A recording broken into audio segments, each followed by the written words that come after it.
Hey, what's up, everyone? I'm here. I'm right here. We don't start till 10. How are you doing, everyone? Please let me know. Say hello in the chat there, and also let me know where you're from, where you're watching this live stream from. I'm just going to bring it up on my computer so I can actually see your comments. I can't really see them at the moment, so give me 1 second as you guys are saying hello. Let me know, again, where you are watching this from. If you're what country you're from, where we got Canada represented in the house. Serbia, awesome. That's awesome. I'm doing well, Sean. Thanks for asking. India, football addiction from India. We got Sean from Ireland. Another person from India, North Carolina in USA, like myself. We got Greece, Florida, Germany, Chandra from India, a lot from India, Portugal, Alex from Portugal, Football Arena from Nepal, Taiwan, Bosnia, Finland, we got Florida, Michigan. This is awesome. We got, again, I'm always blown away by how many countries are represented in these live streams. We have Belgium as well, Pakistan, Germany, Egypt. How you guys liking Mo Salah over there in Egypt? He's playing for my team, Liverpool, and we absolutely love him. Scotland, that's what I like to see. Pakistan, Colombia. All right, this is awesome. Thank you, Alex. Thanks for watching, guys. Slovenia, Estonia, Pakistan. I'm Brian. I'm originally from Cambridge in England, but I'm in the USA right now.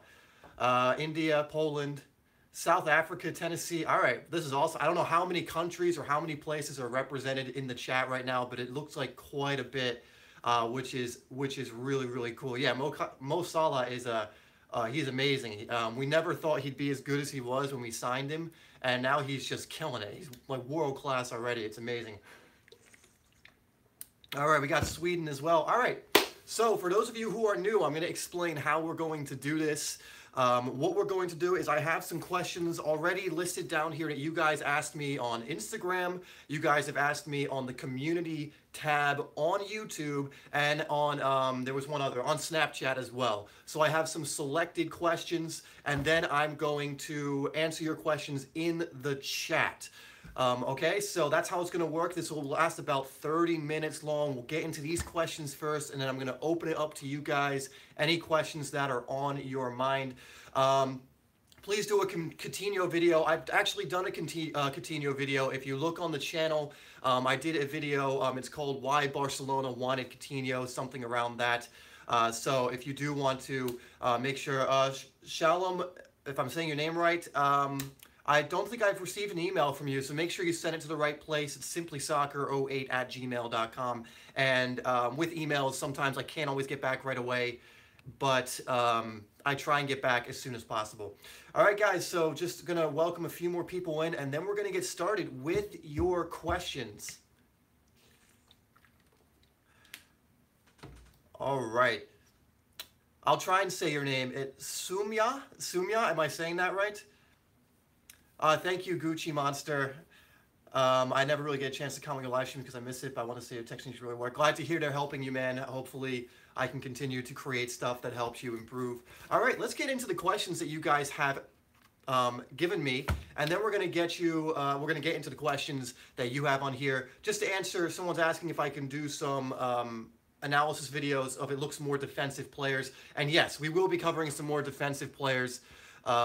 I know that it's been very attack-minded recently, just because when I put the vote up, a lot of you like the attack-minded players, and I usually try and do a mixture of the two, usually the attack-minded players work. So I'm gonna, in the next video I do, it is gonna be on Mbappe, I can never pronounce his name.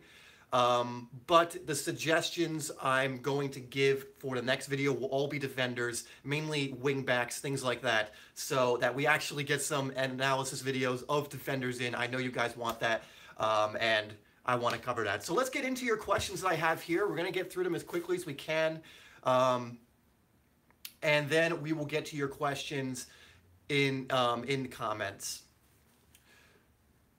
Oh, hold on. Let me see what this one is. Do you think, actually I'm going to answer this. Do you think it's easier to play college soccer or get noticed by a club team or an academy? With college soccer, it's interesting. You have to be careful with college soccer. You really need to research the school that you're trying to go to, because some schools are really good and will give you a platform to make it into the professional game, and other schools are not as great.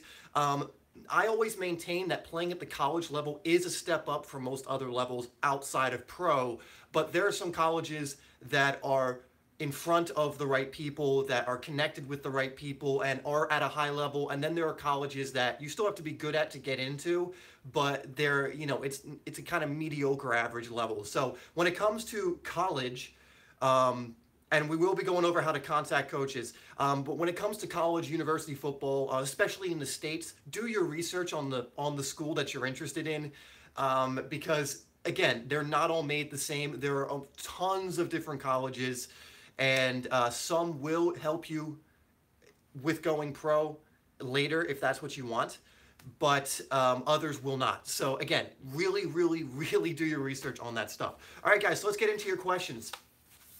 So the first question is from Sam Messan. I can't Messane, I think it says, and he asks on the YouTube community chat, how to succeed in a game under pressure while being scouted, and do I have any experience with this? So this is a really good question. How do you succeed when you know you're being watched? How do you perform when you know there's a scout in the crowd, or like your coach has told you, look, this college coach has come to watch? And I have actually had that experience before, where my high school coach has told me one of his friends who is a university coach has come to watch a game, and I played at college showcase tournaments where almost everyone watching is a college coach and parents. So there's a ton of college coaches watching. Now, obviously, the more you are put in pressure situations, the better at dealing with them you'll get. But the simple advice to it is you just have to treat it like any other game. If you start overcomplicating any game, it doesn't matter whether it's a final for whatever competition or if it's a small, regular season game. If you start treating certain games as more important than others, it's going to make you perform not as well in the normal games, and it's also going to trip you up in the bigger games. So when it comes to, there's a scout in the crowd, what you really want to do every single game you play is act as if you're being watched by a scout, because you want to play your best in every single game. There should be no, like, I'm going to give my all in this game, but I'm not going to give my all in this game. So if there's a scout watching, play your normal game, and if you're always trying to, again, play your best, then, what you're able to do should just shine through to the scout. So now my experience with this, and I'll tell you how I got on the best club team I played for when I was a kid. When I was a teenager, I was 15. And again, I didn't know anyone was watching me. And this is why you should always play like someone important is watching. Always play your best. Always do your best, because you never know who is watching your game. And this is what happened to me. I played in an indoor match for my high school team, and I ended up playing really well. I scored a hat trick against a pretty good team.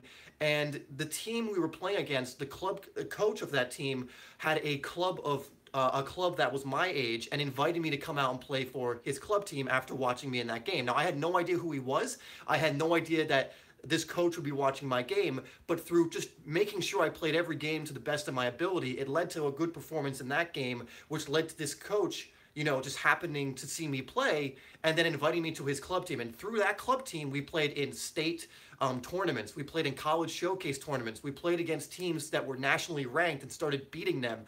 I started getting interest from college teams, and that all happened because this coach scouted me, and I had no idea he was watching me. So always, always, always play like someone's watching, not to put pressure on yourself, but just to make sure you're always putting in a good performance. There should never be a game where you go, I'm gonna, whatever, I don't care about this game.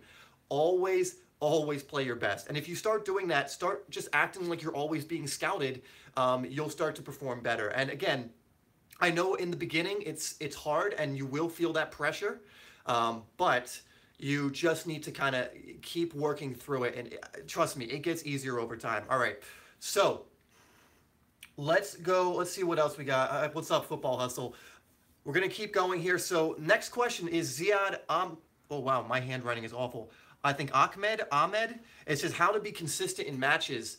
And don't worry, we're going to get to the manager question, and I think a lot of you are asking about being pros, so we'll go on that as well. But for consistency in matches, I think it's the same thing I just went over. It's you always have to go into the match of thinking of doing absolutely everything you can and playing your best. I feel like some players go into certain matches with the mindset of, I'm going to not try my hardest in this one, but I will in this. Even when you have practice matches, even when you have scrimmages, you need to always do your play your best, because playing to the best of your ability is actually a habit. It's not something where you can just turn it off and on whenever you want. Because if you get in the habit of not trying your hardest in certain practice situations or certain matches, you do that enough and it becomes a habit to where you're bringing that into your more important matches. Treat every match like a final. I know you've heard that saying before, but seriously, treat every match you play in as a final.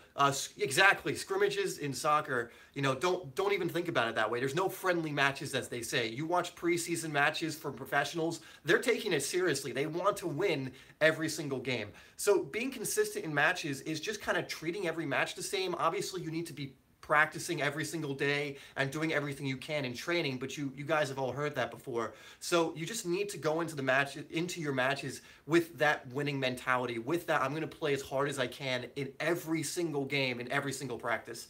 And again, this is a very simple answer, but there's nothing more complex to it. All right, so we're moving right along. I'm going to answer one more question from here, and then I'm going to answer a question in the chat, and then we'll go back to this, okay?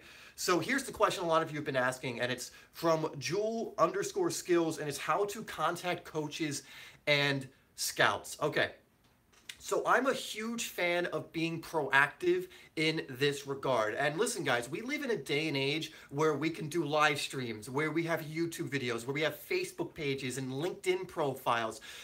Contacting coaches has never been easier. It's just never been easier.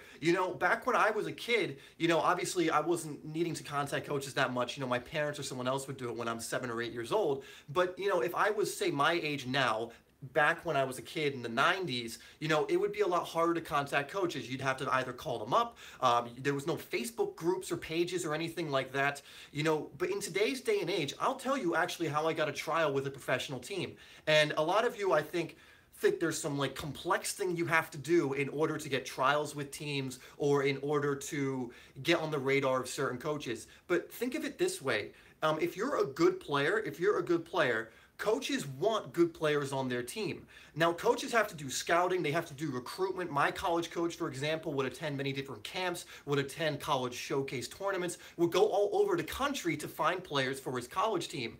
If a player turns up at your doorstep or contacts you through Facebook and does all these things, and they're good enough and the coach recognizes that they're good enough, you just took all of that work out for them. You just, basically helped them if you're a good enough player, and they have nothing to lose. By contacting coaches through Facebook pages, LinkedIn profiles, whatever it is, you're doing the work for them that they would have to do anyway to go get players. Now, if you're not good enough, you come out to a trial and they're like, it's not going to work out, that's fine. They have nothing to lose, but they have everything to gain. So if you go to a trial, you contact a coach and go to a trial, and you're good enough, they just got a player out of nowhere. They got a player that they didn't even know about, and they're looking at this player going, wow, this player is good enough to make my team, and they just turned up on our doorstep. So what I recommend when it comes to contacting coaches and scouts, look for certain, don't worry, I'll get to that. We're getting to, you got to look at their Facebook group pages. How I got a trial for a professional team, and I actually made this team and only wasn't able to play through injury. For those of you asking, what's the highest I've played at?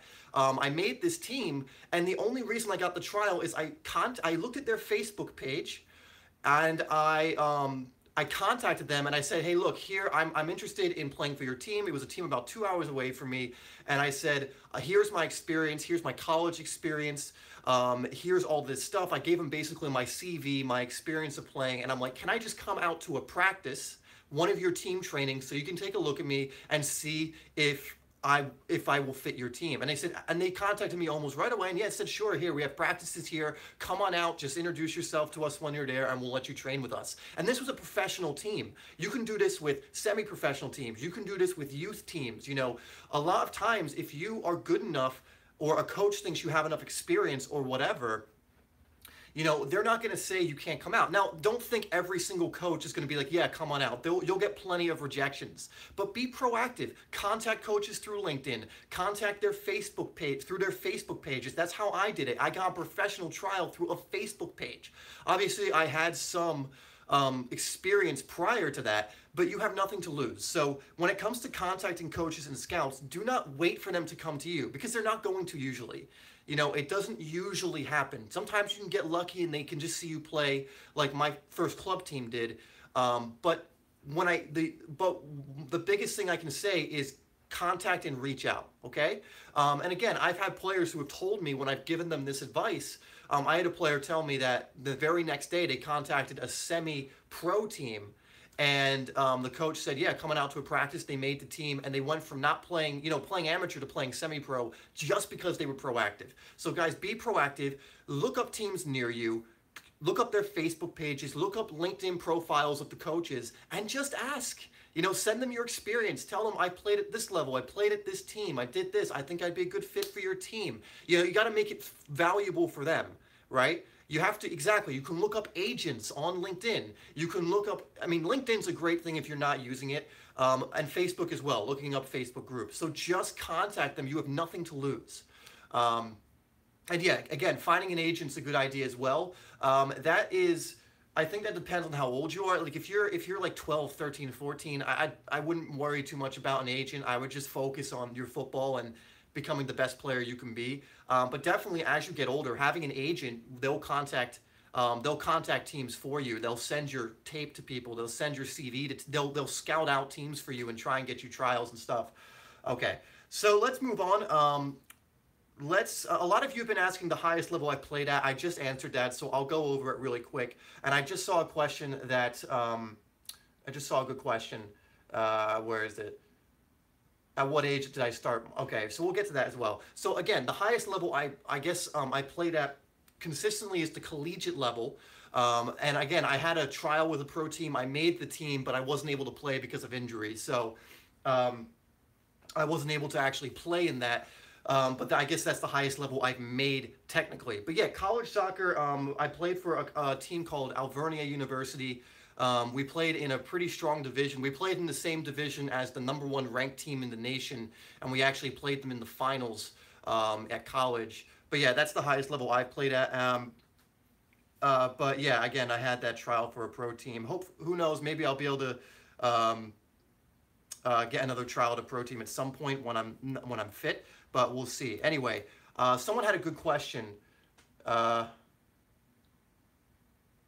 Scrummages? We have scrimmages. I don't know what a scrummage is. I don't want to come across, hold on, as a troll, but you guys have scrimmages. We call them scrimmages. It's a friendly match.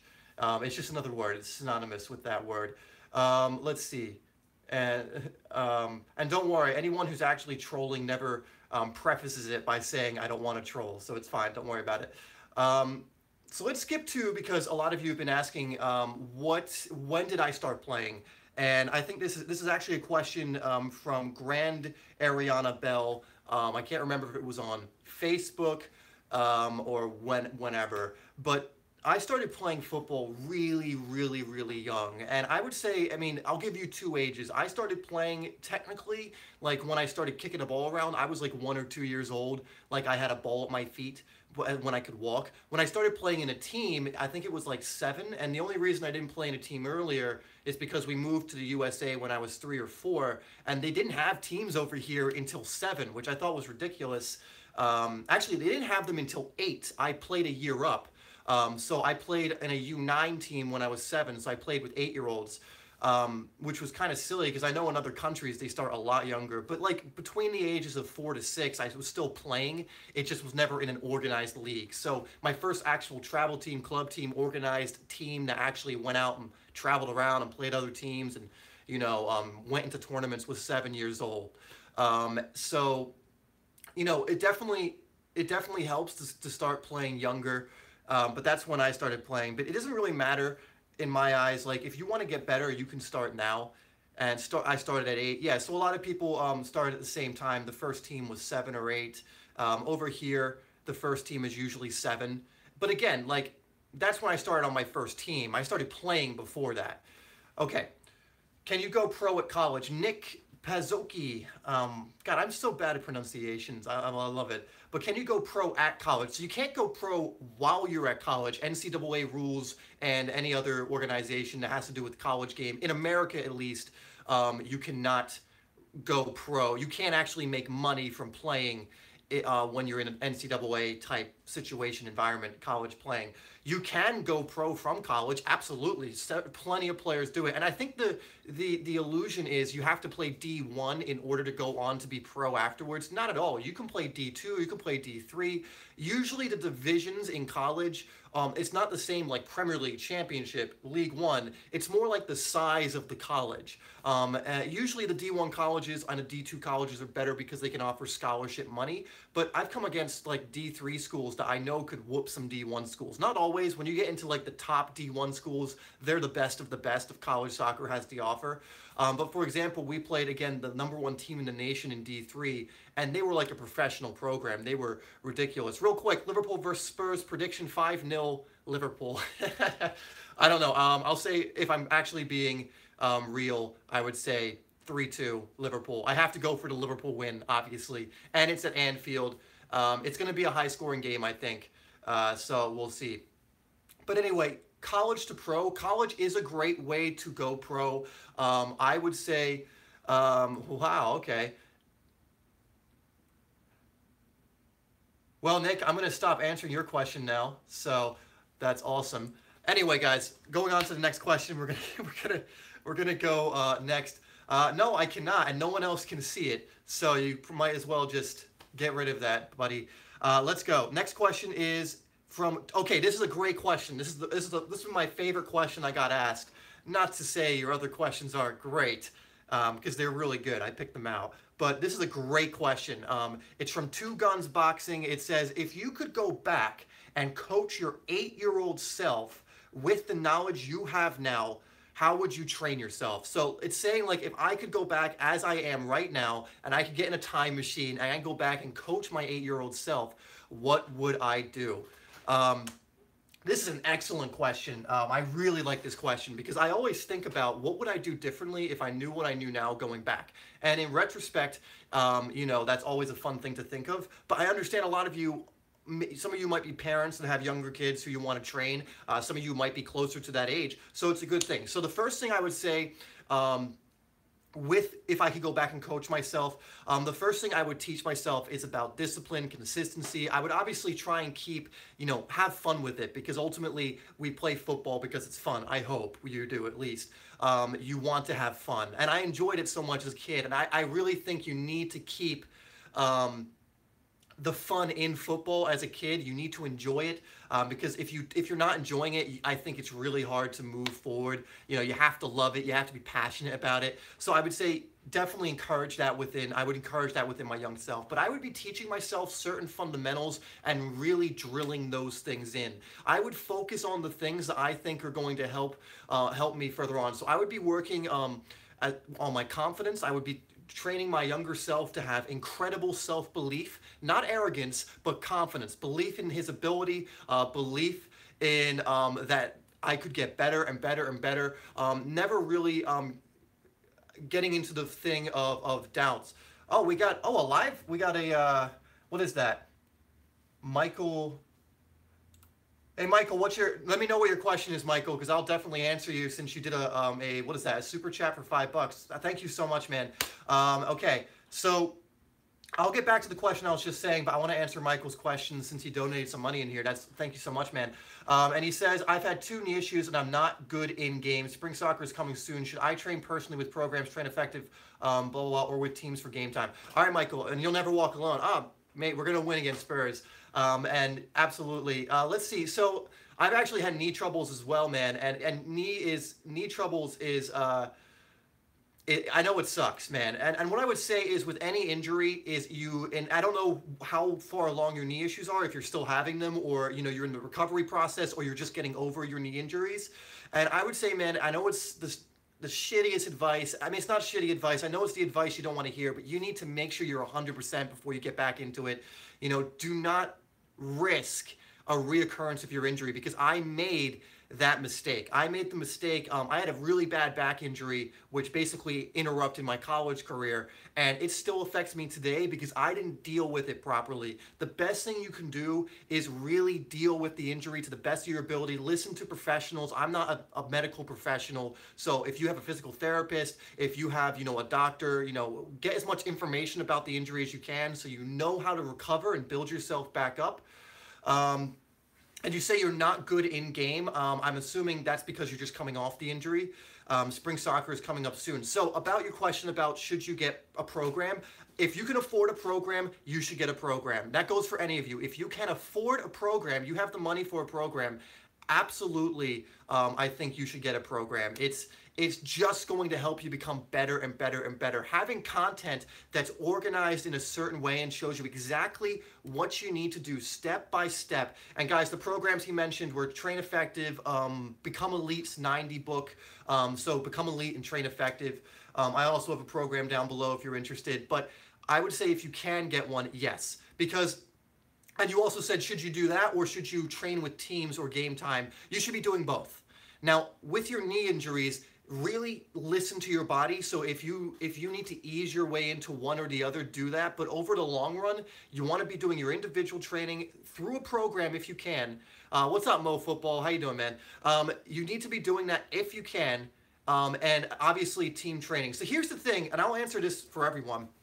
When it comes to training, and Michael, I know you have a knee injury and you're coming back. So my advice for you is ease your way into it. And when you're back to full fitness, definitely, if you can afford it, get yourself in a program and train as much as you can. Listen to your body. If you start getting pain in your knee again, back off, okay? Because it's not worth being out for 7, 8, 9 months or whatever, however long you would be out. So back off. What's up, Football Crest? Good to see you, man. Back out if that's the case. But when you start getting your fitness back, when you start getting to the point when you can train harder and harder, and this is going to be incrementally, remember, this is going to be over time, build yourself up. You want to be doing individual programs and your team training. Listen to your body, do the programs, team training, listen to your body, take rest when you need it. But for all of you listening, if you can get in a paid program, absolutely get in a paid program. These programs are developed by people who have improved themselves, who have helped other people. They're curating this content, putting together training schedules for you, and all you have to do is follow the schedule. Be progressive about it. So Become Elite would be a great idea. Buy his program. I think if you need a cheaper program because his are just ebooks, that's the way to go. The Train Effective one is more expensive, but it offers more because it offers videos and you can schedule your own stuff. My program's also a video program, which is linked down below. You just have to, if you can afford it. Now, if you can't afford it, there's so much free information that you're going to be fine, but I know I'm going in circles here. So to conclude, Michael, really look after your knees. I know it's frustrating to come back from an injury and not be that good in game right away. It's just a process. But after you get back to full fitness, ease your way into it. Get in the program if you can. Definitely do that in combination with your team training and your matches. And if you're feeling pain, you just back off and you take a rest. Okay, that's your main priority. If you're feeling pain at all, you back off a little bit, take a rest day or two, gauge how it's feeling, and then get back into it. So I hope that answered your question adequately. Let me know if you have any more questions with that. Okay, so I'm going to get back into this question I was asked, and then we're going to open it up to your questions in the chat. And then we're gonna make sure we're done before the Liverpool Spurs game because I need to watch that. But what program, Nick, is Train Effective, Become Elite? You can go to becomeelite.com to look at his. You can go to traineffective.com, I think, to look at that. Actually, you can use a coupon code if you want to get 10% off Train Effective. If you use the coupon code SimplySoccer, you'll get 10% off. And you can also look at my program, which is down below, called Ultimate Soccer Skills. What is up, man? Boo, Sean. No. Nah, it's cool, man. It'll be a good game. But yeah, there's a bunch of programs. I'm 25, Joshua. Okay, so I'm going to get back to this question, then to your questions here. And the question is, what would I give my advice to my 8-year-old self? And again, one of the biggest things I think you need to work on with kids is working on confidence, self-belief, and developing a growth mindset, an open mindset. And I think if you do that, they'll take their game, teaching them to coach themselves also is really good. So I would teach myself how to develop self-belief and confidence at a very early age, because that hurt me later. Like when I got into my teens, I went through a period of depression and not believing in myself, and that really hurt my progress. So I would definitely, definitely. Oh, we got Freaky Diggy. I don't know how that got through the filter, but whatever. I would definitely teach confidence and really work on that. I would keep it progressive. I would work on the fundamentals hard. So that's ball control, first touch, things of that nature. I was a striker and knew I wanted to become a striker. So I would really, really work on things like finishing, goal scoring. I would work on my movement. I would work on skill moves. Essentially, when it comes to 8, 9, 10, you want to work on the fundamentals. You want to be working on the, you want to be working on the skills that you can build upon later. So that means working on your dribbling. That means working on your ability with the ball at your feet.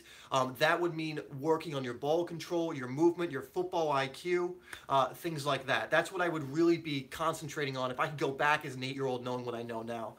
Okay, so that's all the questions I have here. Let's get to your questions in the chat. So bring them on. Bring on the questions. I play striker, unknown. I play striker or center attacking mid. I can play midfield as well, but striker is my best position. Okay, so let's see. Okay, but hold on, Michael, let me see what you're saying. Good in game, I mean in general. How would you schedule team training and self-training? I was told by a friend my training is at 7:30 to 9. Okay, yeah, so I mean by not good in game, I mean in general. So you're saying your performances in general aren't at the point you want them to be. And honestly, man, that's natural coming out of an injury. When I came back from my back injury, it was very frustrating because I came back into the college environment and I was one of the best players on the team prior to my injury. And when I came back, I was, maybe in the middle because I had to work my way back. You're going to lose some things when you're injured. You're not getting touches on the ball. You need to work up your fitness again, but it will come back. So the biggest thing you can do really is just keep training as often as you can. That's why I recommended a program, because programs are not only going to help you train more often, they'll keep you accountable, especially if there's a community feature built in. Keeping you accountable doing that training. That consistency is what's going to make you better. So yeah, I would definitely get in a program, consistently work. You said your team training 7:30 to 9. So scheduling's not too bad. For example, like I use this every week. I'm gonna just grab something here. I print off this thing right here, which is basically a weekly schedule, and I'll sometimes schedule in like my training. Like treat your training like you would anything else that you're scheduling. Schedule it. Say from whatever time to whatever time I'm going to schedule training. So for 2 hours, block off time. Like I have on here from 2:30, I think? 2:30 to 4 is training or gym, which is my soccer training. So I schedule it out. And there's an old saying, it says, what gets scheduled gets done. So you could actually print this out. It's called the Robin Sharma. If you Google Robin Sharma weekly design system, there's a PDF. There's a PDF you can print that out, schedule your stuff, and stick to your schedule. Okay, so all right, so I hope that answered your question, man. Let's get some more questions in here. We'll do like a couple more questions. And okay, so did I play college soccer? Yeah, I already went over that. I played college soccer. It was a good experience. Again, I think when it comes to college soccer, just be very deliberate about where you're going. Like not all colleges are the same. Not all universities are the same. Do your research. Make sure it's a good program, because there are programs that aren't that great, and then there are programs that are really good. Luckily, I went to a good program with a good team with a great coach. So it ended up being an incredible experience. So, any more questions, guys? Okay, let's see. Is there a college? No, college does not pay for the most part. I don't know of any college league that pays, especially NCAA. You're not allowed to be paid. There are some people who argue that, who think that's not right. But I mean, you get paid if you have a scholarship. You can sometimes get money towards your education. And honestly, if you're going to go to college, that's what you want to aim to do. If you want to be a college athlete, try and get a scholarship. But you won't get like a weekly salary or anything like that. Okay, let's see here. Bang all the college chicks. Is it easier to get scouted from club or high school? Do you know the way? Is it easier to get scouted from club or high school? It depends on your club and it depends on your high school. You know, for me, it was easier with club just because my high school, although the coach was really good, we didn't have a huge pool of players, meaning we didn't have a really good team.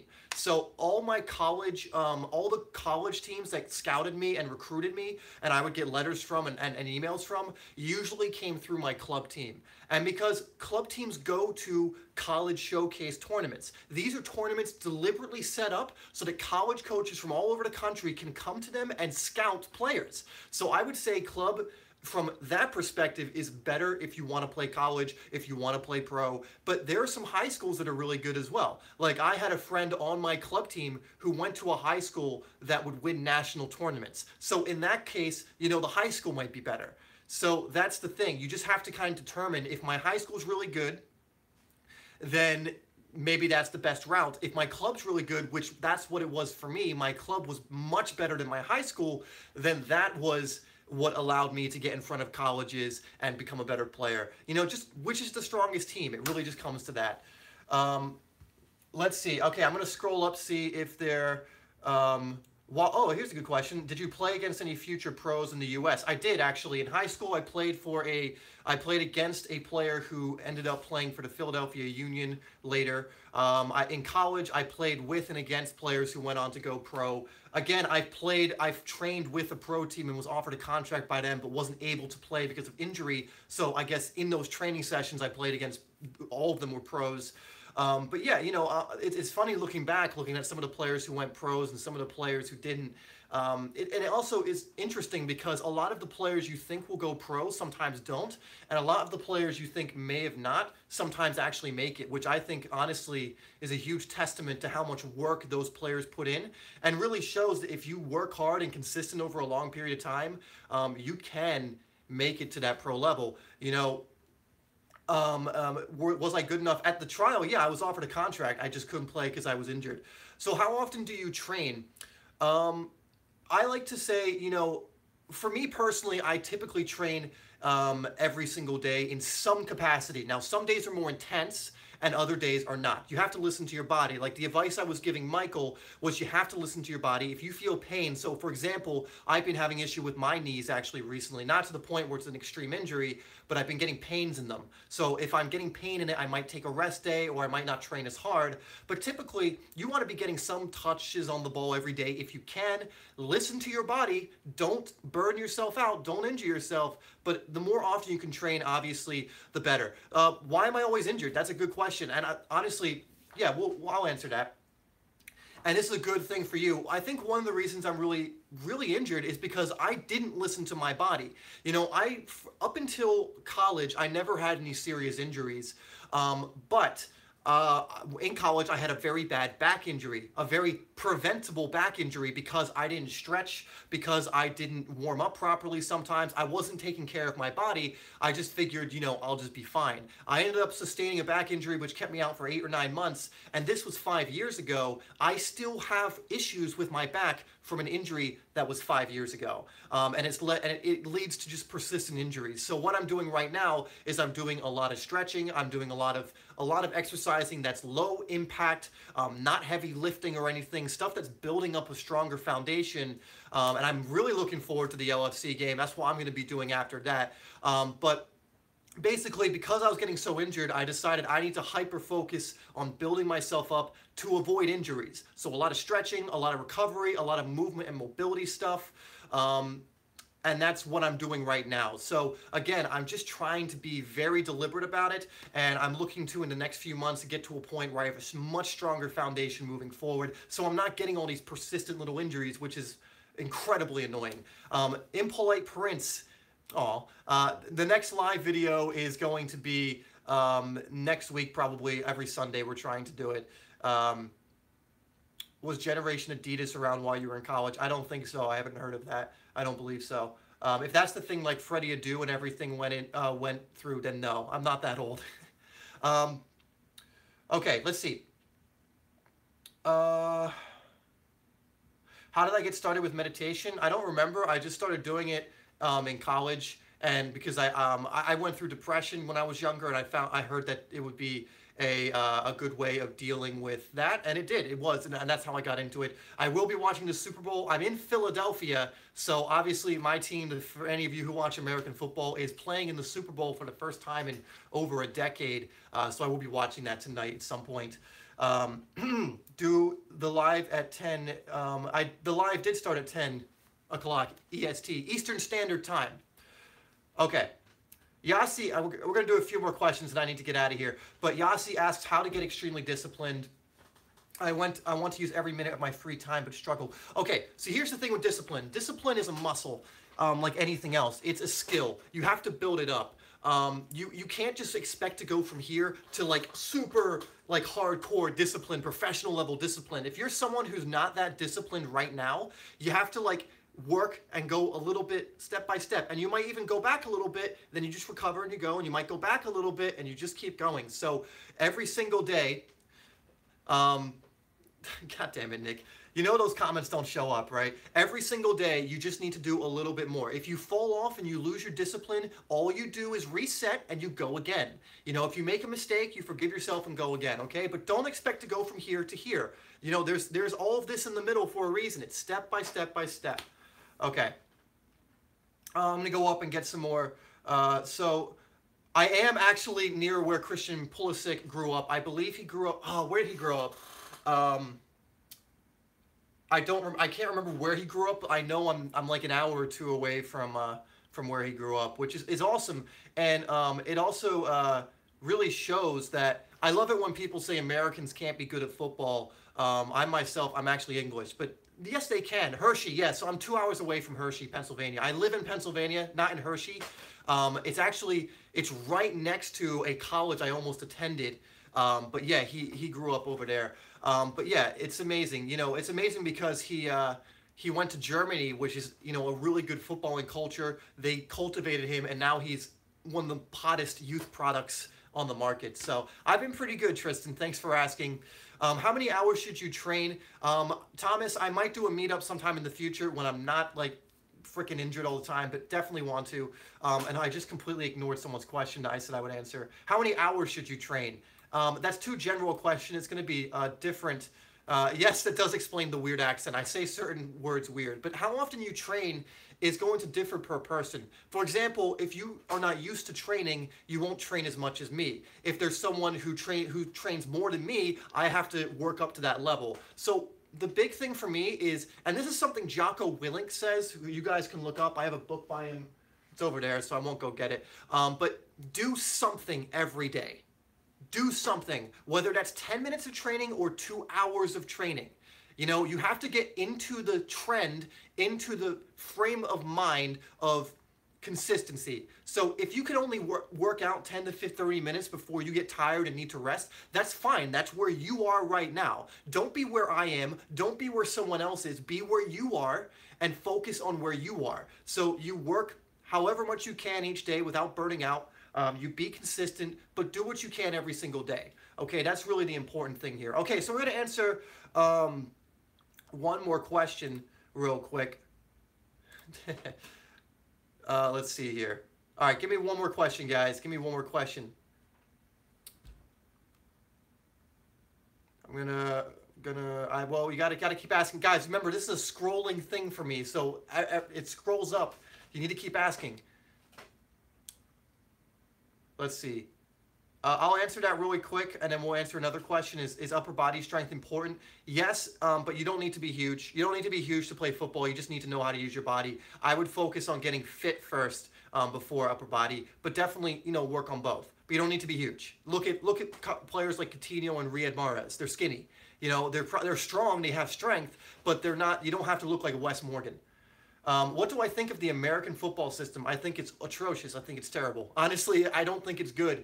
I'll answer this. I'll answer one more after this, but this is a little rant I want to go on. I think the reason America and the USA is not making World Cups like this year in a very easy qualifying group, and the reason that they're not producing better players like Christian Pulisic on a more regular basis is the system in place. You see, European countries, Brazilian countries, South American countries, Canada has a similar system too. That's why they don't produce so much.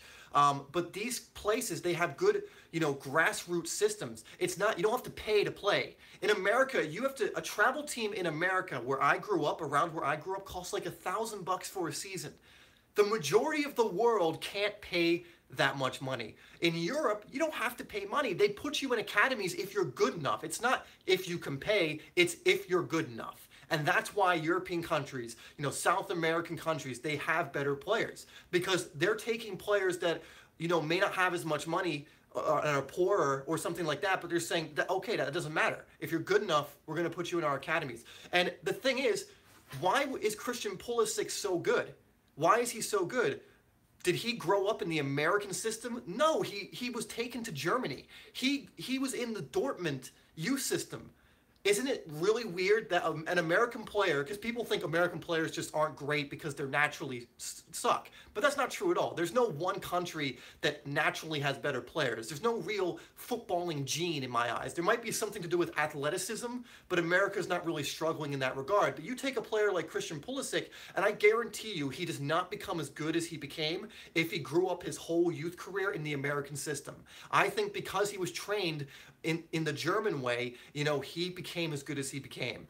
And I really, really believe that if he had not gone through the Dortmund system, he wouldn't have been as good. And that goes to say, that goes to prove, if you took other American players and put them in these other systems, like the Ajax Youth Academy, academies in England, which, I know there's some in Liverpool and other teams, I think you start getting better American players. And the sooner that American soccer can emulate European and South American football and start implementing their kind of youth systems and stop making it all about money, I think that's when the international team will do better, and I think that's when you'll get a lot of good. I think that's when the USA becomes a footballing powerhouse. I really do, because there's so many players playing. Football is improving and increasing in popularity every year. But the problem is they still have these restrictions that don't allow, for example, certain players from poorer families to play in the best academies or teams. You look at some of the best players in the world, they came from the poorest backgrounds. Look at Luka Modric, for example. He was a refugee. He had no money. He had no home. And yet he was able to go into a youth system because he was good enough, and now he's one of the best players in his position. Didier Drogba, was someone, again, who was in a really impoverished situation, but because he was good at football, he was discovered and came through the system, and he was good enough to get a pro contract. That doesn't really happen too much in America, unfortunately. And although it is getting better and they are making steps, I really think there's a long way to go. And again, I'm no expert at this, but I think there's a long way that America has to go.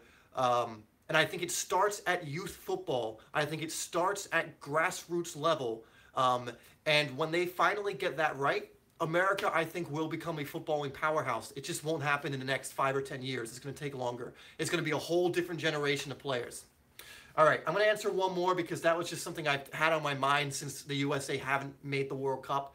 So I'll answer one more if I find another good question. Michael, I am gonna try and do these live streams at 10 in the same time every week if I can, depending on my schedule. But I will let everyone know on the channel on Instagram beforehand what the time is, so there's no confusion. What do I think about a draft system? I think the draft system is fine. I just hate that it's the main way to get into the top league. I think, again, if you look at Europe, success leaves clues. If you look at the successful nations in football, you look at the Brazils and you look at Spain and Germany and Italy and these nations. I don't know why we don't just emulate them. They're doing something right, especially teams like Germany, who created a plan, I think at the turn of the century, and has led to them doing so much better in the national team. You look at the Bundesliga, and they have so many young German players coming up through the youth ranks and getting into top teams in the Bundesliga. You look at young youth German talent.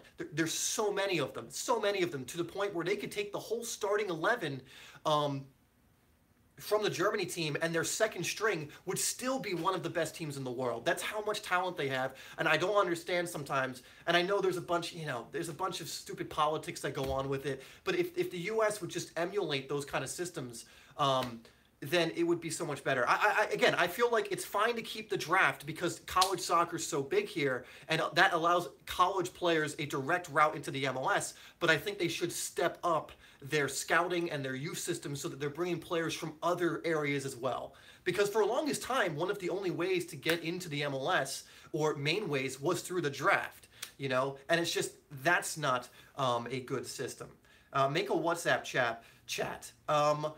I don't know much about WhatsApp, so I'd have to look at that, but, whatever. It's maybe I'll make one. Send me some details on it because I don't know how it works. Okay. What do you think about Riyad Mahrez that refused to play for Leicester because they blocked his move? That's very interesting. I was just watching a video on this exact topic. Actually, 10 minutes before I started this stream, I was watching Gerard and a few other people, Savage and some Arsenal legend dude, who I forget his name, Known? I don't know his name, but they were talking about it, and I kind of agreed with what Gerard said, where he said he understood, and I agreed with what they were all saying. Savage was kind of saying, Mahrez was in his right. Keown was saying that, he's being a baby, and Gerard kind of saw it from both sides. And so my perspective of it is, I don't mind a player pushing for a move. I agree with Gerard, though. You're a professional player and you're getting paid by a club. If you look at any other job, because when you break it down, football is an incredible profession to have, but it's still a profession, meaning your club is your employer. If you refuse to play, that's like a construction worker going to the site and going, I refuse to work. That's like, someone going on strike. That's the equivalent of what that is. And it's basically being a baby. It's him saying, I didn't get what I want, so I'm not going to play for you. He's resisting what happened. He wanted the move, and I can understand that, and I don't mind a player pushing for a move. When Philip Coutinho pushed for his Barcelona move, there was a part of me that went, oh man, I don't want you to move, but I get it. Look, I get it. It's your dream to do it. You want to play you want to be winning more trophies. I understand it. I don't have any resentment from Suarez either, who left to play that as well. But the problem is if things don't go your way, you then go like, oh, I'm not going to play for you anymore. But they're paying your wages. There should be a rule in football where if a player refuses to play, that you can cut off their wages until they start playing. That should be a rule. So when Mahrez, and excluding injury or other things like that, but for Mahrez, it should be that Leicester should be within their right to be like, we're not going to pay you until you come back and do your job. But again, I'm not against players pushing for a move. I'm against these just kind of tactics of trying to blackmail your club or go on strike to get a move. I'm against those kind of tactics. Okay. Can you answer your own question? What was my question? You get salary from playing soccer. If you're pro, yeah. Does hard work beat talent? Okay. Yeah, Game Bros XP. I think that's they do a little bit. I think for us, that's the dream, being able to play at that top level. And the reason that players like Mahrez do that is because they know they can get away with it because they have so much money. If Leicester find them.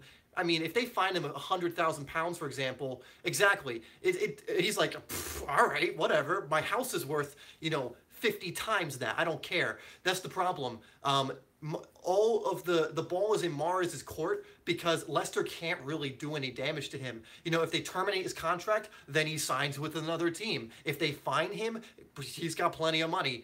Okay, so they do a little bit, but again, I understand it. So does hard work beat talent? Soccer Skills Rex, I answered that earlier. Just go back into earlier in the video. So does hard work beat talent? And yes, it does. And do I have one sec? Do I have the book? No. Okay, I don't. I have a book that goes over this, but I don't have it in my room.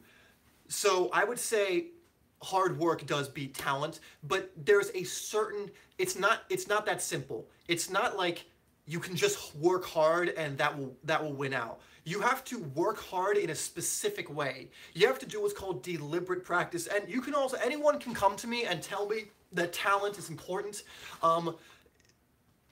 Exactly. That's perfect. That sums up exactly what I was going to say. The person who has a name that's I can't pronounce, because is that a name or is that just random letters? If you have talent, then you worked for it. For me, there might be a certain level of talent. Shalom, I can't wait. Where did my question? I can't answer every question. So talent, there might be a certain level of talent, like you have a certain level of athletic ability, but honestly, the science and the research proves that talent really isn't much of a thing. It really isn't.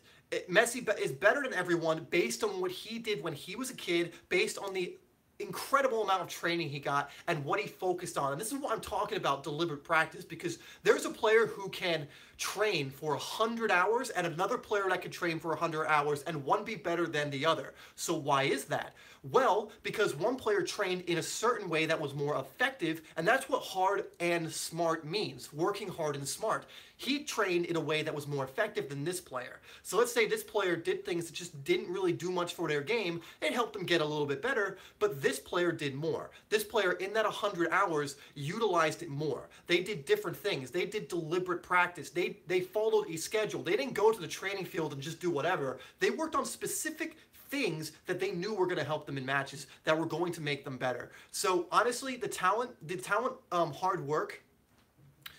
So smart work beats hard work. Smart work beats hard work, but smart hard work beats smart work. You want both. You want to be smart about it, but you also want to put in the work. Okay?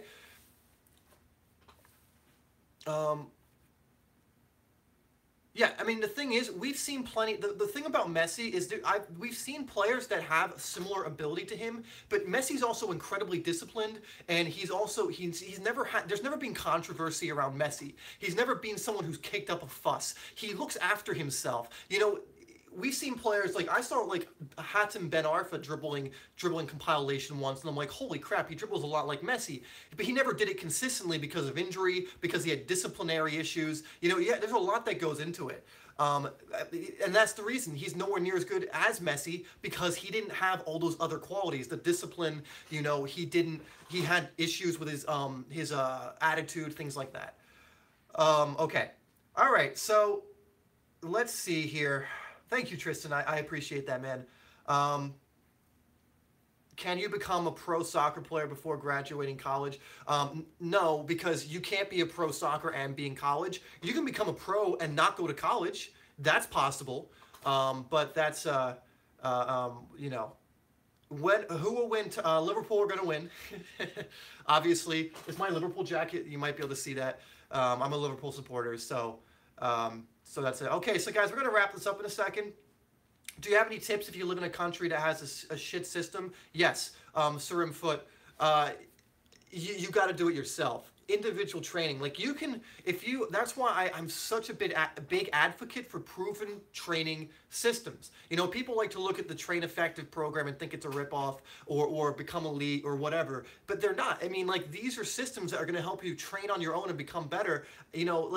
You think about, everyone thinks like academy training so much better, but what happens in academies?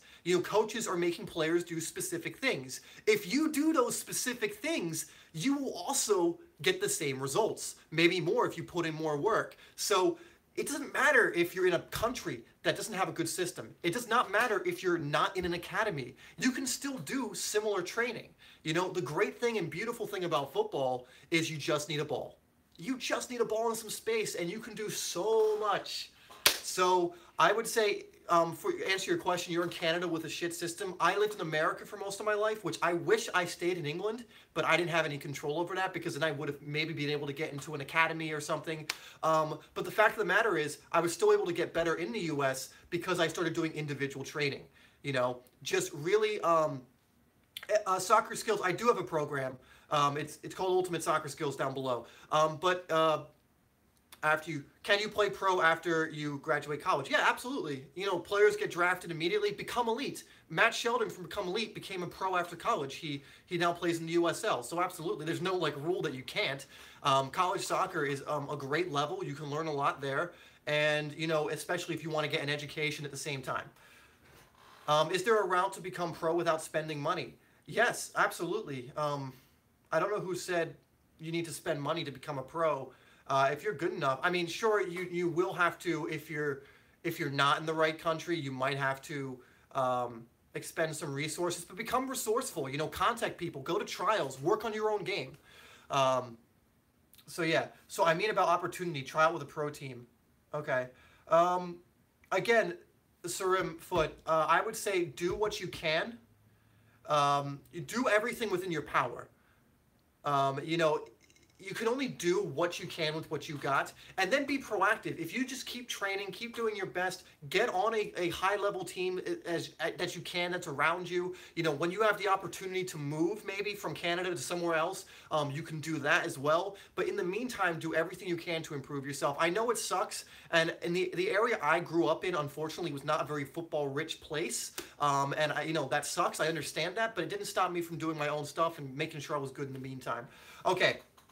All right, guys, I'm getting winded here. So we've been doing this for an hour, and I initially only wanted to do it for 30 minutes. So I'm going to have to leave it there. If I didn't get to your question, we'll try and get it in the next live stream, which will be next week on Sunday. We're going to start doing these every Sunday for you guys because I know you want your questions answered. My voice is completely shot at this point. So it's time to say goodbye for now. I really enjoyed this one, guys. I really enjoyed answering your questions. Some great questions today. Some really good stuff, both on the Instagram stuff and on here. You'll never walk alone as well. Liverpool all the way today. If you're a Tottenham fan, it's going to be a great game. But I got to go watch that game now. So thanks, guys. See you later. And hope you enjoy the videos that we released this week. And